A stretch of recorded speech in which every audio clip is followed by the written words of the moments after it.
Where's that other set of stumps we saw, though? Shoot. It had to be behind you, out this way. Well, okay, you're filming. If this is the big tree back here, right? We have all these stumps. There's 1, 2, there's 3, 4, 5 back in there. And maybe I'm sitting where the log was, approximately. But when you say the log, the one that Patterson is filming behind you, and these stumps have to be in the foreground of the big trees with the creature in front of it. So the creature would have to be walking behind you again. Patterson would have been filming over there. We have to measure it out and see how if we can match these stumps that we found on this part of the sandbar with these background trees here. With the pattern. Because, I don't know if you filmed down there, but we did not find, with those trees on the lower, farther area. The ones that Ian and you were debating. Yeah, that we just looked at. The one that was sitting too high up off the creek, the sandbar level, don't have stumps around them. Whereas these stumps look very similar to what we see in the film. What's nice about these stumps is that if this were the level of the gravel bar in 67, the stumps are the right height to be cut to match for filming. Right, Steve? Yeah. Well, I can imagine them cutting them at that level. They were doing a quick and sloppy logging to get the stuff cleared out of the creek and the salvage from 65, 66. But there's no doubt in your mind that we're standing at approximate height of the 67 gravel bar. I think this level is pretty flat. You can see it seems to be the remains of a flood-deposited sandbar. You see a little subsidence like we found over on the side by the canyon wall to the north, and of course on the creek side to the south of here. But I'm looking west, and then the big tree would probably be this one right here. And there is a big tree at the distance over there. You can walk through and film that. I can't walk through that without crashing and burning. It's pretty dramatic. Does that fall down? Did you film these stumps over there? Yes, I filmed a whole bunch of stumps. Yeah, it's going to be confusing. We're going to have to grid this out. I think it's going to have to be done. And show it to Bill Munns and see if it fits with his optical data site model.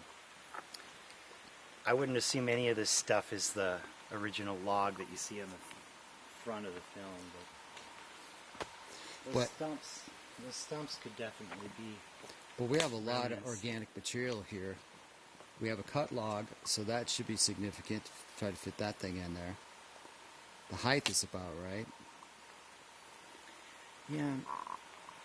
M.K. Davis did some photo manipulation where he enhanced certain features of the background trees and the early frames. You can actually see that there are large trees in the earliest frames of the film too.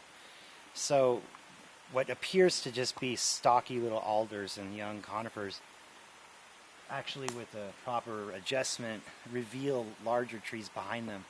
So these big trees we looked at over here could have been the ones behind in the background of the early part of the film. And then it shifts over this way, the main part of the film here. And if you look here, there's still room, I believe, for a retreat scene to hit the bowling alley. But where is the bowling alley? I think I see it through there. Talking about the skyline right up there. Skyline about this across this area here. And if you're back in there, that sloping open sky behind the trees really matches up well with that black and white Hinden photo. Yes. So I don't know why Ian won't believe me. Well, you got to mark it, get sell it to him. We'll have to duke it out. To the death. Okay, well, we have found an interesting log lying on top of a log that's modeled here by Murphy as being potentially right here. Another shot without the numbers shows a log lying on top of a log, some other logs over here, and we found just such a log and got it on video with some incredible fungus on it. And now, it's buzzed at the end like You gotta wonder if it was logged. Well, this is, of course, a model we're looking at. The one down there is sawn. And here, by now, Roger's repositioned, I believe. Isn't that supposed to be frame 352?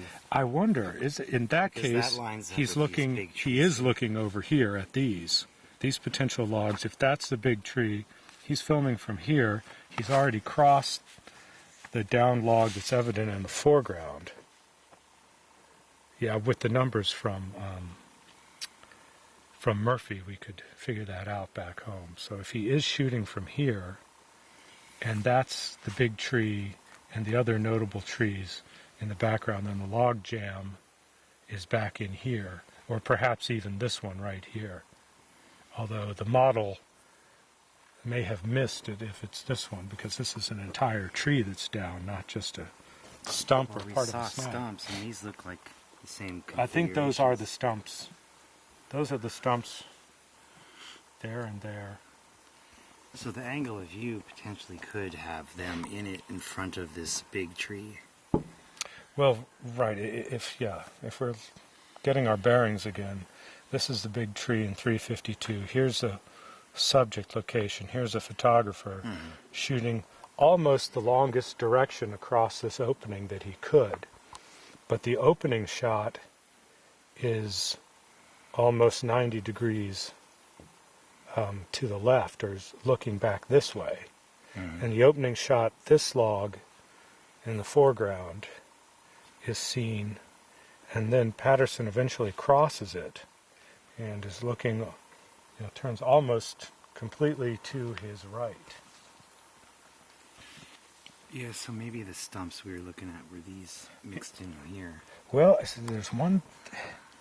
there's some stumps in here, and in Murphy's older model, I think that's a third stump right back there that is the longest distance back, 192 feet from the cameraman, after the cameraman is presumably already to here.